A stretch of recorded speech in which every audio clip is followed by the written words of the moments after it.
Video को like और share और चैनल को सब्सक्राइब करना हरगिज न भूलिए।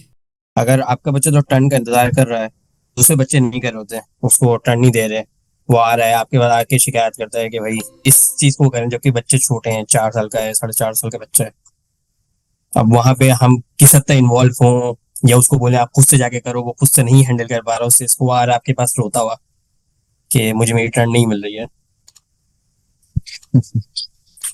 हाँ, ये तो ऐसा होता है बच्चों का। और ये जो सिचुएशन है वहां पर तो मुझे ऐसा महसूस हो रहा है कि एक ऐसी जगह पर जहाँ कई सारे बच्चे हैं और वो जिनको वो जानता नहीं है, शायद उनके साथ खेल रहे हैं। ऐसा है, आवाज जी नहीं सर, आ रही। ऐसा ही कि पार्क में है।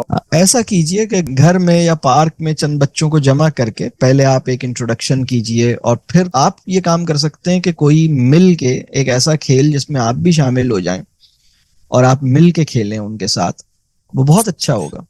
एक चीज जो हमने आजकल एस्यूम की हुई है ना, कि बच्चों को अपनी एज के ही बच्चों में रहना चाहिए, ये हमने एक एक्सपेक्टेशन जो बनाई है, ये एक्सपेक्टेशन ठीक नहीं है।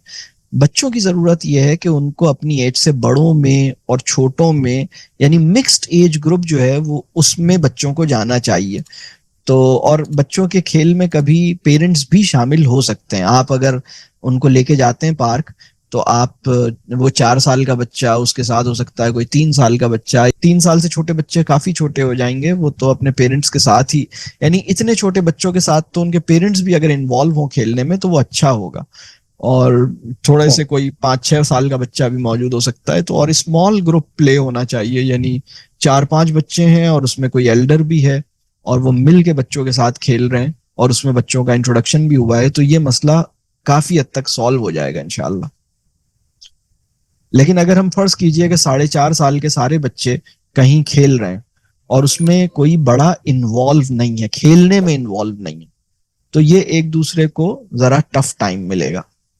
खास तौर पर अगर ये बच्चे बिल्कुल ही अजनबी हैं और इनकी एक दूसरे के साथ अंडरस्टैंडिंग अभी बनी भी नहीं है, तो ये और भी मुश्किल होगा।